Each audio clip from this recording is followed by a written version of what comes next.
Artist Elizabeth Mikotowicz was nearly beaten to death while being pregnant. She became addicted to painkiller drugs and eventually was sent to prison, where she was regularly humiliated and treated as a slave. Now she's launched an environmentally friendly clothing brand while working to expose corruption and cruelty in America's prison system.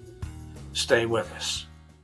Welcome to Lean to the Left, home of no-holds-barred commentary, plus interviews with fascinating people, some of them top experts, others simply with interesting stories to tell. You'll never know who'll show up at Lean to the Left. Now here's your host, Bob Gaddy. Elizabeth Mikotowicz went from painting murals as a federal inmate to having her own environmentally friendly clothing brand based on art she created in prison. Matter of fact, she's wearing one of those creations today. It's beautiful. I love it.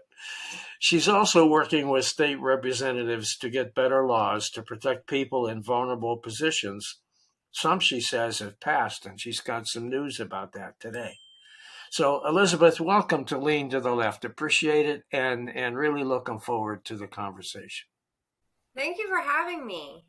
You're welcome. I haven't had too many jailbirds on my show, so and those who I have had, you're far cuter. So we'll just go from there. Okay, tell us a little bit about your background, Elizabeth, and kind of what took you to where you ended up. Okay. I was adopted at birth, and I had a really great family growing up. Like, there was a lot of love and a lot of support. I was never exposed to violence, cruelty, drugs, or, any type of, abuse like that. I did struggle with some mental health issues, in my teen years. And I kept getting misdiagnosed. And so I would be given psych med, and it would put me in psychosis. And what continued for about 20 years. It was until recently this year, I realized I'm not bipolar. I don't even fit the DSM-5 for bipolar disorder. I'm high functioning autistic, and, I have sensory issues, and, the autism spectrum is so wide for high functioning autism. It really spreads into, all these other diagnoses, which, fit me a lot better, and medication never worked for me.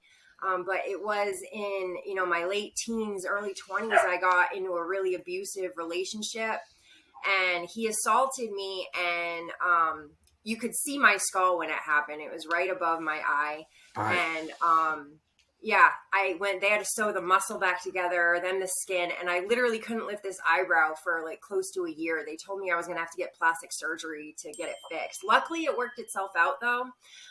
Unfortunately, because of that injury, I started getting seizures. And so I had toddlers running around. My daughter was a toddler. I found out I was pregnant that day, and the doctors gave me opioids. And when I tried to refuse because I found out I was pregnant, they threatened me with Child Protective Services.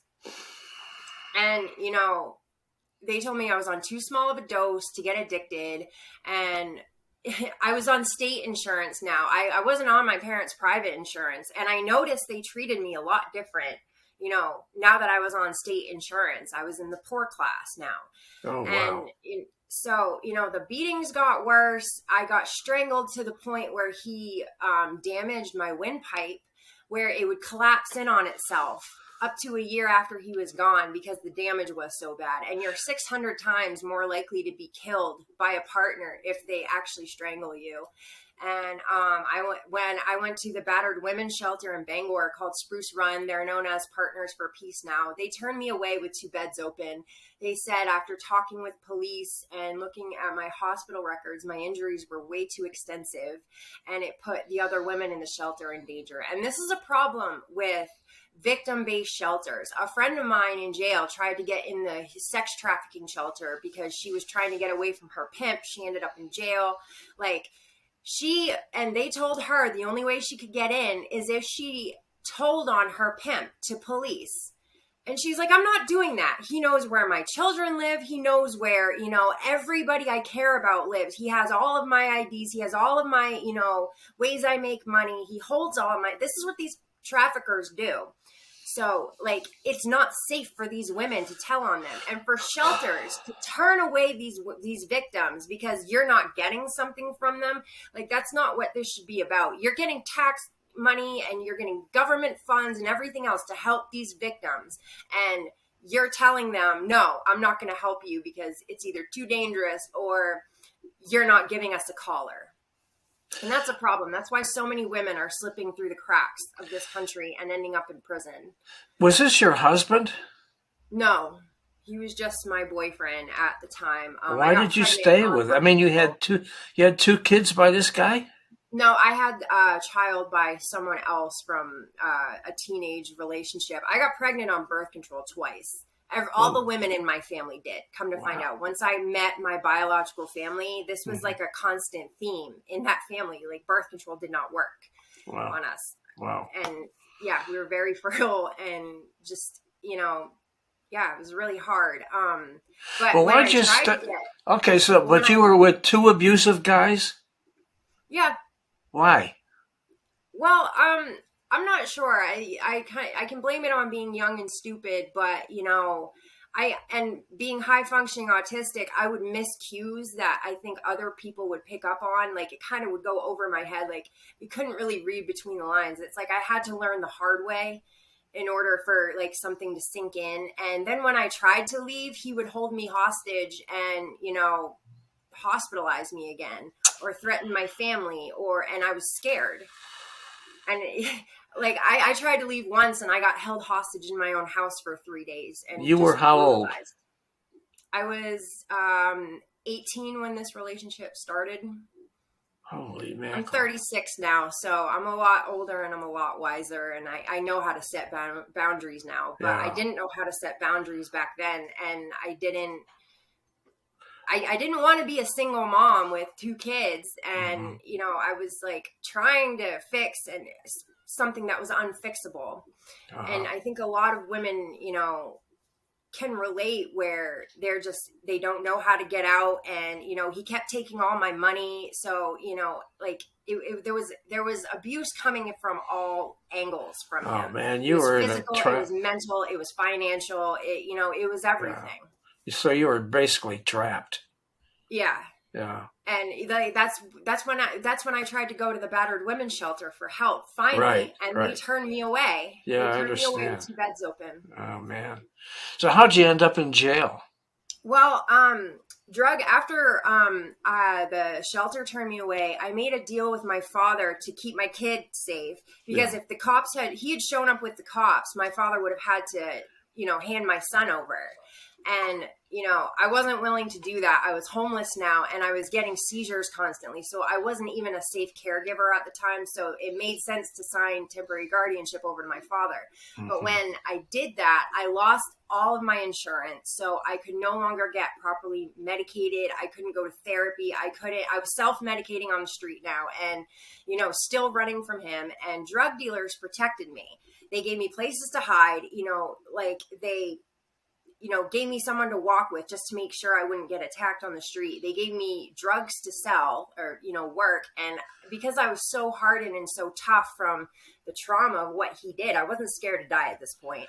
And I wasn't backing down to anybody. So, I kind of was really good at this new street life that I had just stepped into. And I was always trying to get back to my kids. I was always like, just one more flip. And I can get an apartment, then I can get my kids back. And it was just always 1 foot in, 1 foot out. And then eventually I caught charges in 2011. And then the feds picked it up in 2013. And I got to see I'm grateful for it, because I was like, under this illusion of white supremacy and the patriarchy. Like, I thought, discrimination and racism was over with in this country.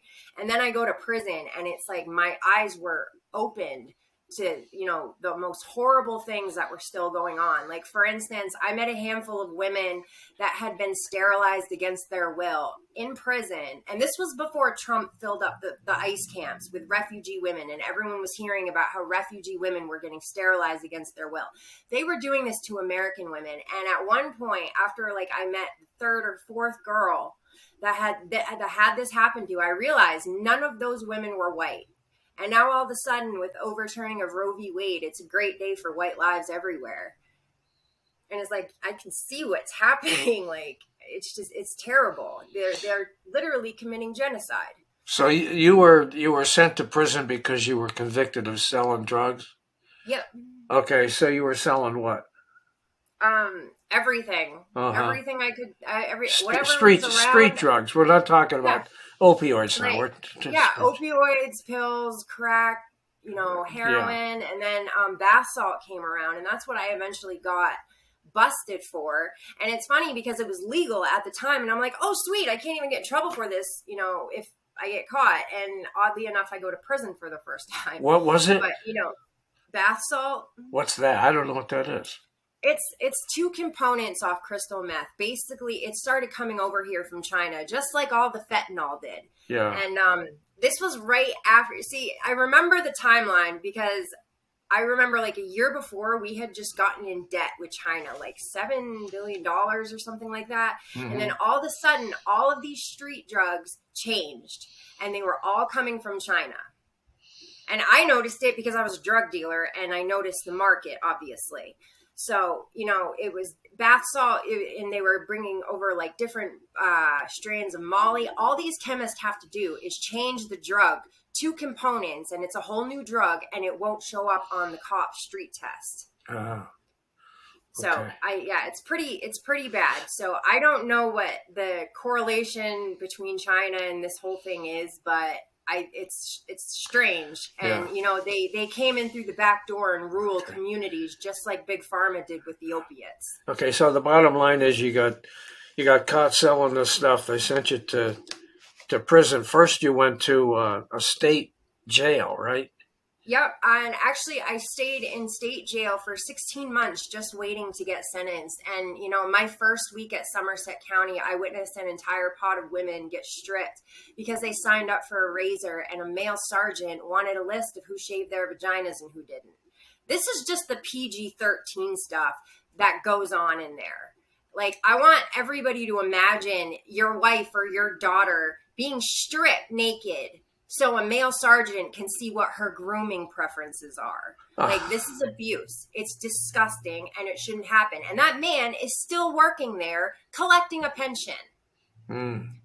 And, they had cameras inside some of the SMU cells where they'd have women strip, and they'd have men watching on the cameras. And they did this to me, and it triggered my trauma from what my ex used to do. And I went into full-blown psychosis. And I had a female sergeant telling me to kill myself while I was in this mental state.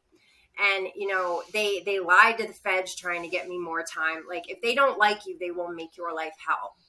And they come in and do petty stuff like rip up pictures of people's kids and try to get reactions out of them just so they could use violence on inmates. You can refuse. I know lots of women are saying, well, I wouldn't strip in front of a camera. Well, that's your choice. You're going to be met with 15 armed guards, all suited up in SWAT gear with electric shock shields, gas, mace, batons, and you will be met with extreme violence. So that's your choice. If you want to stand tall and be like, I'm not stripping for these men or whatever, you're going to be met with extreme violence, and they will get away with it. When you say met with extreme violence, you mean beat the shit out of? Yep, they'll throw gas in your cell, and it's chemically designed to take the oxygen out of your throat so you can't breathe. And now they lock all the other inmates down when this happens, but it goes through the vents, so it hits everybody. So even though the rest of the pod hasn't done anything wrong, they're still getting gas. They're still trapped in a cell that has these chemicals coming in, and it's terrifying. You can't breathe, and they don't care. They don't care what, the consequences are. Yeah. I've watched so many women die. When they transferred me to Cumberland County, there was a 17-year-old girl that got brought from the juvenile center, and they've had years of allegations of abusing these kids. And every time they get caught or something comes up, they just resign and put a new person in place, and the same thing happens again. And that's what all these institutions are. They keep covering stuff up and being allowed to conduct their own investigations. Mm-hmm. And this little girl got sent with us because she got tired of getting raped, and she finally snapped and stabbed the guard that was assaulting her. So they brought her with the adults. They told her she was going back for her last 2 weeks. She had done 18 months. 2 weeks is a nap. They told her her last 2 weeks she was gonna go back. She slit her throat that night. That was better than going back there. And especially the juveniles, when they try to report stuff, their word is not taken seriously because they're children. And, these predators know that, and they sign up for these jobs there. You're 6 times more likely to get sexually assaulted by a cop than a civilian. And I'm not going to sit here and say all cops are bad, because that doesn't help anything, and that's not true. For every cop that tried to hurt me, there was another risking their job trying to make it stop. So I'm not going to sit here and feed into this whole anti-blue thing, because they're not all bad, but when it's at least half of them, that's kind of a problem. Kind of. Okay. So you went from the state jail to federal prison eventually, Yep. Right? Yep. How did that happen? Well, I got sentenced to 37 months and 3 years probation. And I had to make the trip from I was going to West Virginia, but to go to West Virginia, they send you all the way to Oklahoma, and then you go to come back to West Virginia. It's ridiculous. They spend so much money moving inmates around unnecessarily. And it costs $400 for an inmate to be moved from Penobscot County Jail to the courthouse. The courthouse is a block away, and it's $400. This is where your money's going, people. And let me tell you something. They make inmates work 40 hours a week for $5.25 a month. A hospital saves $350,000 a year contracting their linen to be washed by inmates instead of paying regular people. That's why we have so many people in prison. It's not rehabilitation. It's not their crack laws. It's a free workforce for corporations. This is why they're doing it. This is why they're criminalizing homelessness. We went from 3 empty houses for every homeless person to 29 empty houses for every homeless person over the pandemic. And now they're fining people for feeding the homeless. They are forcing people to break the law and go to jail. And then they're going to use them as free workers, because they don't even want to pay us minimum wage. They want a free workforce from us. And, I've heard so many people say, oh, well, you get free meals and free healthcare in jail. I've watched so many people die in jail from very treatable things, and they just don't want to pay for an inmate's healthcare. I watched a girl go into labor, and the only reason they took her to the hospital is because we threatened to riot. And then they told her if it was a false alarm that they were going to put her in solitary. This is what America is now. And it's terrible. We had inmates moving dead COVID bodies for pennies a day. We had inmates fighting wildfires, risking their lives for pennies a day.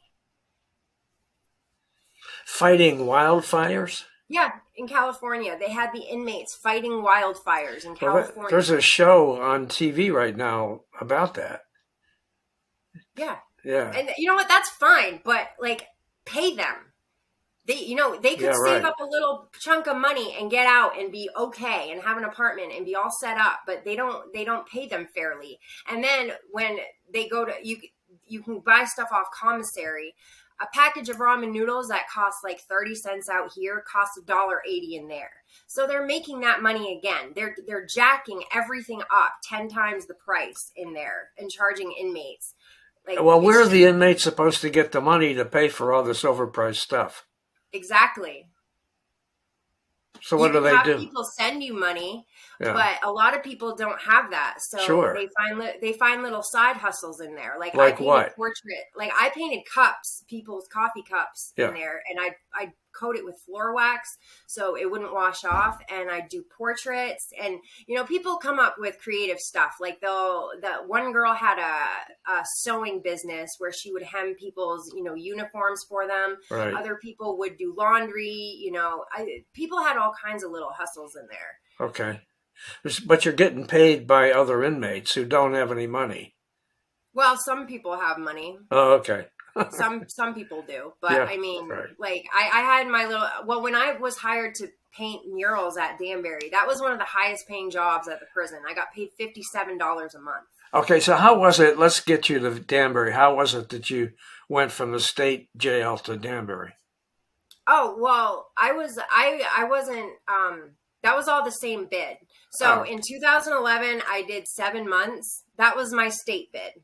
And then the feds picked it up for the exact same drugs in 2013. So I went to jail for the same drugs twice. Oh. It was the same. I was being held responsible for the same substances twice. There's no such thing as double jeopardy with drug dealers. The state can pick it up, then the feds can pick it up, and you're going to jail twice. Okay, so you went to jail the second time, and you went to Danbury. No, I went to Alderson. I went to Danbury when I messed up on probation. Oh. So I got out, and then I only made it 6 months. My trauma was so bad. It also didn't help that I had $1,300 worth of medications the prison had me on, and I had no way of paying for it. And these were all psych meds. So when you stop taking them, you basically kind of go crazy. And, LePage was still in office then. And when I went to DHS, they told me, well, you have to get pregnant in order to get health care. And Wait a minute. Who was still in office? Paul LePage. Oh, he was Paul. the governor of Maine. Oh, okay. Yeah, he's the guy that got on TV when I was in prison and said, black thugs from the hood come up to Maine and impregnate our white women and flood our streets with drugs. I was a drug dealer, and I can tell you that's not what happened. The only reason they came up to Maine in the first place is because white police informants and white drug addicts went down to the cities and got these people. That is the only reason they knew to come up here and quadruple their money. And then, you have CIs going down and getting these drug dealers and bringing them up. And now it's crossing state lines. So it's a much bigger punishment when they get caught. Okay. And it's systemic racism, and it's entrapment. Basically, you're setting these people up to go to jail for a much What'd you do to violate your parole? I kept smoking weed because I had a panic attack every time I left my house, and I just could not take it. So you got caught smoking weed, and they sent you back to jail for that. Yep, and it's funny because if I was on state probation, I would have been allowed to smoke weed because it was legal in Maine. But the feds are still locking people up for marijuana, and they would have to rewrite their entire sentencing system, because what they do is they take a drug. Say you get caught with a gram of cocaine, they convert that into marijuana. So 1 gram of cocaine equals 200 grams of marijuana. And that's ridiculous because you can't compare these two substances. Weed is not going to cause the harm that cocaine does. Right. In any capacity. Right. And they're just making money off of, locking people up, basically. Okay. So you had 2 kids and you were sent to federal prison, right? Yep. How was your dad took care of your kids or what? Yeah, he adopted them when, just kind of passed down that generational trauma onto my kids, unfortunately. He adopted them and kept them safe. This is the father that had adopted you? Yeah. He's a really good man. Yeah, he is. He's a great guy. Yeah. Yeah. So, okay. So you're in federal prison, you're in Danbury, and you decide to start painting? Well, yeah.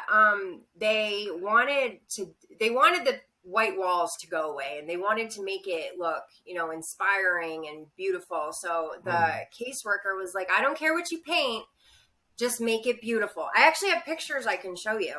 Okay, so you went from painting teacups or whatever you said you painted.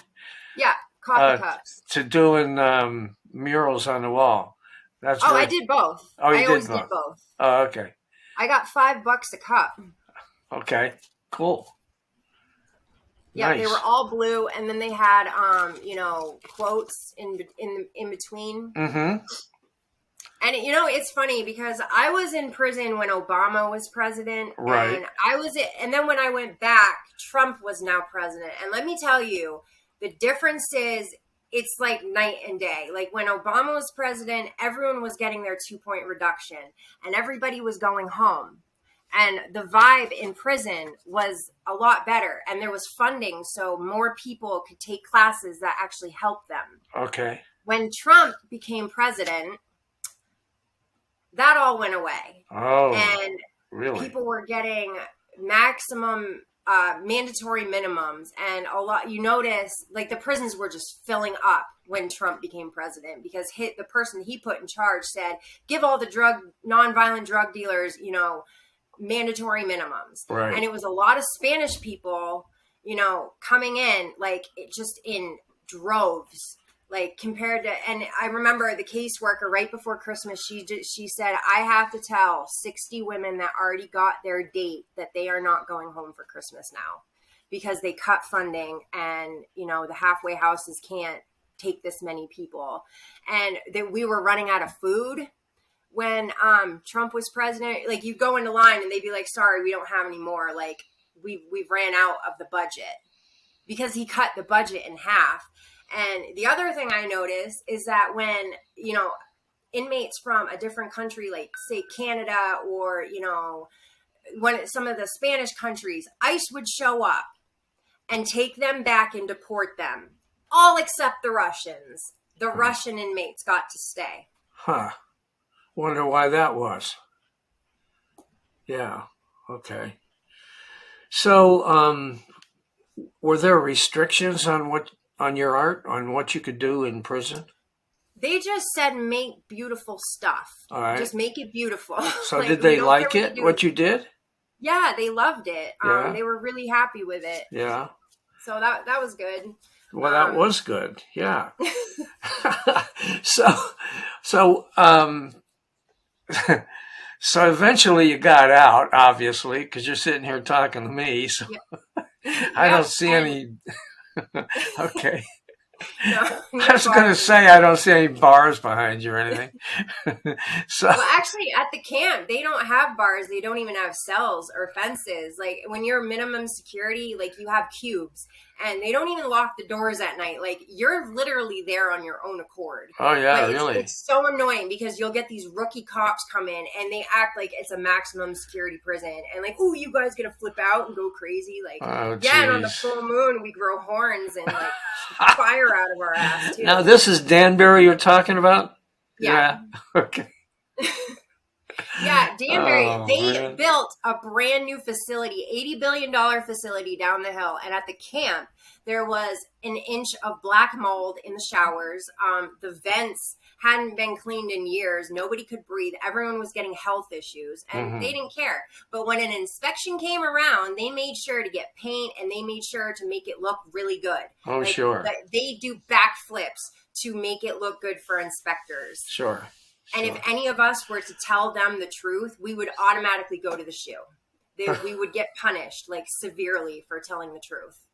Okay. Like, a news crew showed up, and one inmate told the truth about what was really going on and how we really get treated. She got sent to the shoe. Okay. So, well,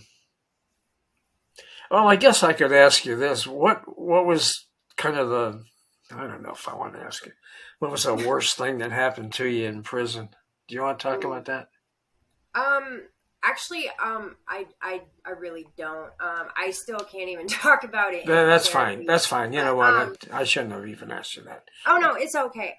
But when I was at Alderson, I filed a PREA against Somerset County for forcing me to strip in front of cameras. Right. And when they got the complaint back from Somerset County deemed it unfounded, which so it wouldn't go any higher.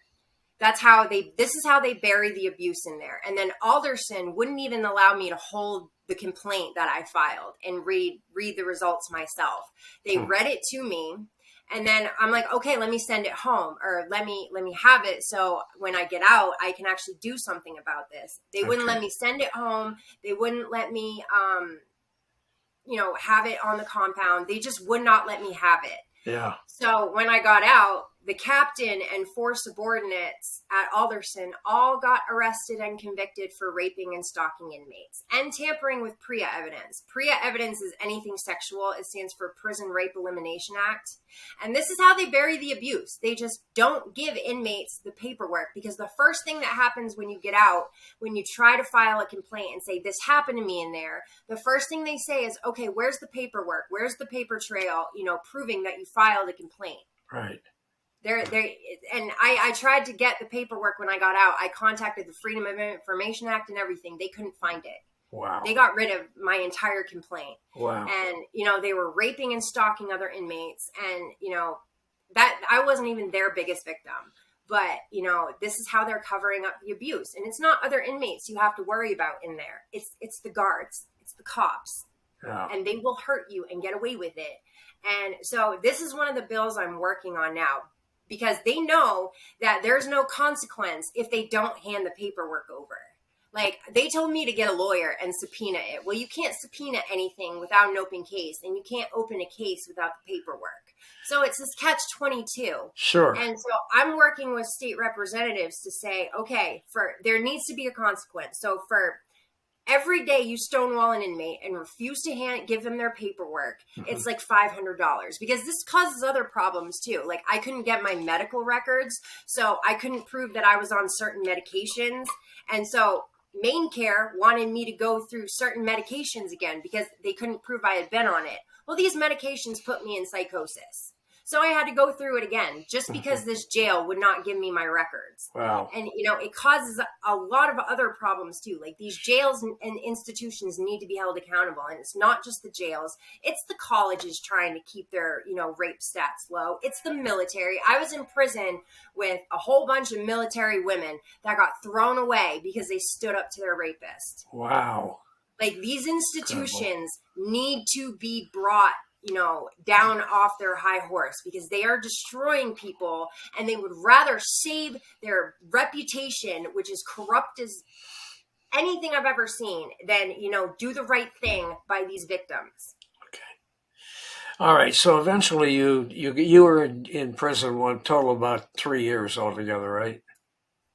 Well, including the time I did in 2011, it was actually close to like 4.5. Oh, wow. Okay. I did 9 months to wrap up probation. And I was so lucky when I got out, because Janet Mills was the governor, and she expanded Maine Care. So now I could get therapy. I could get MAT treatment if I need it. I could get counseling. I could get the medications I needed. And that made all the difference. Just having access to medical care when I got out, like, it was literally the difference between, me succeeding and falling back into a life that I never wanted in the first place. And yeah, it was still really hard. I still had to go through medications that didn't work, and I was I was misdiagnosed. So that was, a struggle too. But, at least I had the option to get it worked out. Well, did you get your kids back when you got out, or how did that work? Well, they come over when they want to. And, when I was when the lithium stopped filtering, the feds had me on lithium. And I went through a period where it stopped filtering through my kidneys properly. And I was just in full-blown psychosis, couldn't leave my house. Like, I didn't leave my house for 3 weeks, like the longest stretch. And because my mental health just kind of collapsed in on itself from these medications. And so it was better for them to continue staying with my father at that time. And I only had this tiny 1-bedroom apartment. Okay. Like, it wasn't big enough for them. Like, they live in a huge house with a yard and everything. Like, I'm not going to take them out of that, especially when I was in like a medicated, psychosis. Sure. But, like, they come over whenever they want to. Like, I pick them up from school, like have them on the weekends. Like, I'm still very much in their life. Good. It's definitely not the way I wanted it to turn out. And, Sure. It sucks. Sure. But, Sure. it could have been a lot worse. And, I could have lost them to the state. I was in prison with women who didn't even know where their children were. Wow. Like, the state lost track of them. Right. And they're sitting there doing years not knowing where their children are. And so, I was so blessed on so many levels. Like, as hard as my situation was, Yeah. Well, Elizabeth, how did your clothing line begin? Where did you get the confidence to do that? Well, I found a company called Le Galeriste. They're from Montreal, Canada, and they turn artists' artwork into an environmentally friendly clothing brand. So, like, I painted this moon design. Okay. And, I've got some other, like, here's one of my bags. And it comes in plus sizes too. So it's really inclusive. And I'm so happy the way they sized everything because, we have, as women, we have skinniness shoved down our throats. And, we're told we're only as valuable as we are skinny and pretty. And this brand, like when I got a small and it was actually too big for me. Like, you have a lot of brands that size their clothes way too small and it feeds into body dysmorphia and mental health issues. And that is not something I ever want to contribute to. Like, I've never struggled with, eating disorders and body dysmorphia, but I've had other mental health issues that crippled me at some point. And I don't want to contribute to anything like that. So how did you get the idea to do clothes?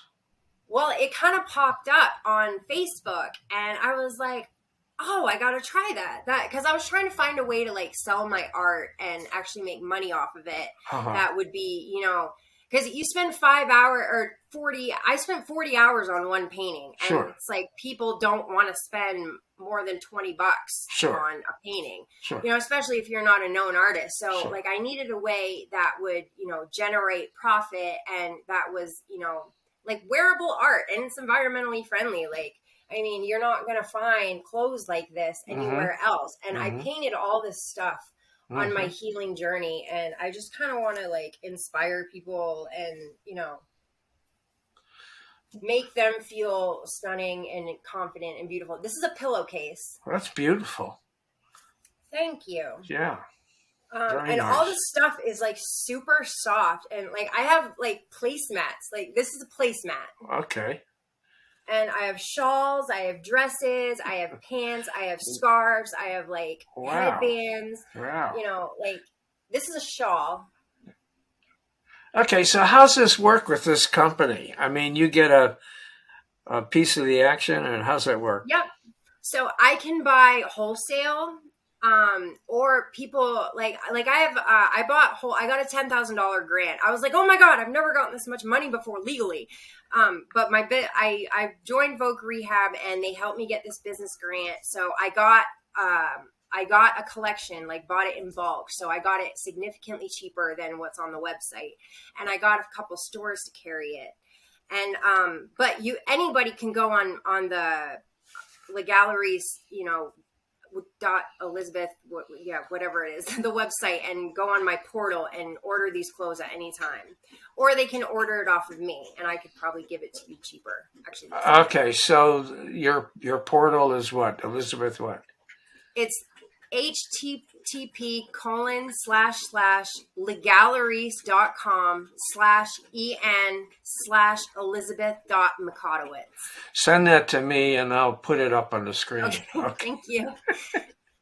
For those people who are watching and can see, for you guys that are just listening, you're SOL. You're just going to have to. All right. So let's see here. What did I?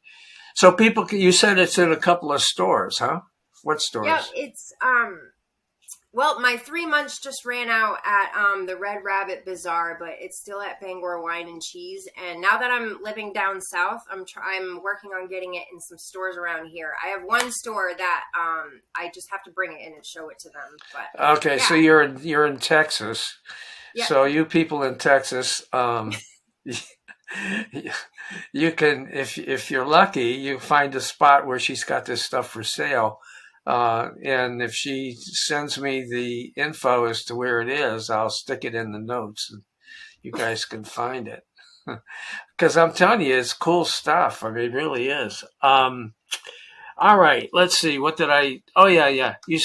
Let's talk a little bit about what you're doing with these laws. You said that yeah. before we started. You said that you had one that was on its way to being passed or something. Yeah, it just got passed. See, prisons are really cheap, and they get over $100 a day per inmate, but they don't want to provide women with sanitary hygiene items. And if they do, like I said, we get paid $5.25 a month. A pack of tampons in there is like $10, and it's one of those tiny small boxes, and that's even if they have it. So women would make their own tampons out of desperation and end up getting infections. Uh-huh. And they'd run out of pads, and you'd have female guards telling you, "Well, I don't care if you bleed on yourself; it's not my problem." So the game became go up to the biggest, most masculine male officer, and make him feel as uncomfortable as possible, and he will bring more than enough pads for everybody. Alrighty then, play that little sex game, are ya? Huh? No, it's not even about a sex game. It's like, listen, what do you want us to do? Bleed all over ourselves? Because that's what's going to happen. We can't get the stuff for ourselves.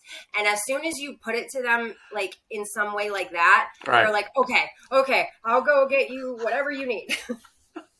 Yeah, I can see that. I'd done that if I was one of those guards. Right. So in Maine, but amazingly, you said that the female guards didn't give a crap, right? yeah, they don't. Well, not all of them, but the female guards that are vicious and view you as less than human will make your life really awful. Man, Yeah, okay, all right, okay. So Yeah. you're working with state legislators in Maine on this stuff, right? Yep.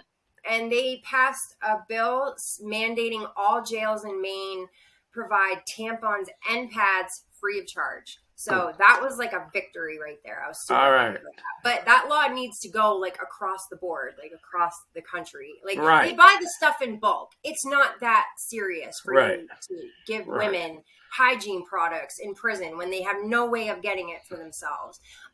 And the other bill that I got passed, so the homeless problem like skyrocketed in Bangor. Like we went from 2 homeless encampments to 10. And so these landlords were charging all of these application fees and getting like triple the rent in these application fees and not even renting the apartment. And they were also charging processing fees as well. So this was driving the homeless problem up. Like you've had 50 people apply to your apartment and you couldn't find a single person that, you thought would make a good tenant. Like, no, this is a scam. And I'm all for capitalism, but not when it's sociopathic and you're just ripping people off. Right. And causing a homeless crisis. So the state representatives wrote a bill saying you could only charge an application fee if a lease was signed in the state of Maine. And I'm hoping that will help the homeless crisis. But I think that should be across the board. I mean, it's like banks and their overdraft fees. Sure. It's free money to them. Sure. It's sociopathic and it's predatory and it's destroying this country. We don't even have a middle class. Yeah. Like my generation did what we were supposed to do. I was born in 1986. I'm a millennial. Like We went to college. We took our loans out. We did what we were supposed to do. And now we're swimming in debt, can't even get a job to pay those loans off. And then we trusted our doctors when we had anxiety, when we had ADHD, when we had depression, when we broke a bone, and we were given opioids and amphetamines and benzodiazepines and antidepressants. And then when we got addicted, they locked us up for it. Oh, man. So tell me, what would you like to tell women who are in abusive domestic situations or are otherwise struggling in their situation? You don't deserve it. You don't deserve it. Whatever he's telling you, whatever, your trauma is telling you, you don't deserve it. And, you deserve peace. For the longest time, like, I didn't realize that I was like addicted to my trauma. Like, peace was agonizing to me. Like, it was that, waiting for, something to hit the fan and pop off. And it was that, chaos felt more normal to me than peace did. So I was like subconsciously, putting myself in more dangerous situations without realizing it because, I was fulfilling, my own trauma and, self-fulfilling prophecy type thing. Like, I didn't know how to just sit, and be okay, like, with myself and, feel safe and be like, okay, it's fine. Like, nothing's going to happen. Like, I was always on guard, and I would like search out, like subconsciously search out. Like, I wouldn't do it on purpose. Like, I didn't like this lifestyle. I didn't like the things that were happening to me, but I was still getting myself in these situations because I was in the midst of my own trauma, and I couldn't get sober until I, dealt with my trauma. And you have to get to the bottom of why you're doing drugs or why you're getting high before you can really, become sober. And, for any woman out there, like, you don't deserve it. Your kids don't deserve it. Like, your kids do not need to see you getting hurt by someone who's supposed to love you and protect you. And, take pictures, tell people when it happens. I mean, I know that's totally hypocritical for me to say because, like, I didn't tell anybody. Right. I pretended like nothing was wrong. Sure. But, tell people it will go better in court for you, and take pictures because, these courts are designed for white men. I was in prison with so many women who stood up for themselves, and they were getting life after being brutally beaten repeatedly for years, and they finally snapped and, stood up for themselves. And the law is not meant for women to defend themselves. It's meant for white men like Kyle Rittenhouse to defend themselves and get away with it. Okay. Is there anything else you'd like to add, Elizabeth? No, I don't think so. We covered it. Good. Yeah, I think we covered it. All right, great. All right, well, we thank you very much for being with us on the Lean to the Left podcast. And you guys, if you have an opportunity, check out her clothing line and other products that she's got. All the art she created while she was in prison, and it's pretty cool. So I have a poem. I have the poem that I won a writing contest. Oh, you did? And I got it published. If you guys want to hear it. Sure, go ahead. Close that. Okay, this is called Flying Black Balloons. 4 years in my recovery, but I am not recovered. A sad and awful truth that I have faced and suffered. My chains and shackles gone, only felonies remain. Reminders of my past like they don't carry any shame. My friends are mostly gone, just sad memories left unsaid. A sea of black balloons, big farmers' markers of the dead. Their kids are all now orphans, been taken to the state. It showed me prison was a blessing. I escaped a darker fate. With all this death and chaos, you'd think the government would care. They took their cut right to the bank, such corruption in the air. With the prison numbers rising and the rehabs all a mess, 94%'s their failure rate, no refunds nonetheless. The disease just keeps on spreading, capless needles on every street, homeless faces everywhere, more injustice we can't beat. As the rich keep getting richer from all this insanity and pain, the politicians, they don't care, they have so much to gain. So we fly these black balloons to remember all of you, the ones that we have lost and those that barely made it through. Our American dream is shattered, endless lives left all a mess. Replacement drugs the only way they say you'll ever rest. And who is tried for all these crimes? The addict nonetheless. They're a form of rehabilitation, slow torture at its best. Are you tired of this nightmare, of this dystopian land? I know that I am. I think it's time we take a stand.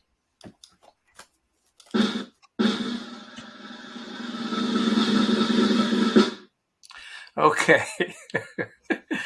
That was great. And if you send me the text, I'll put it in the notes so people can see it.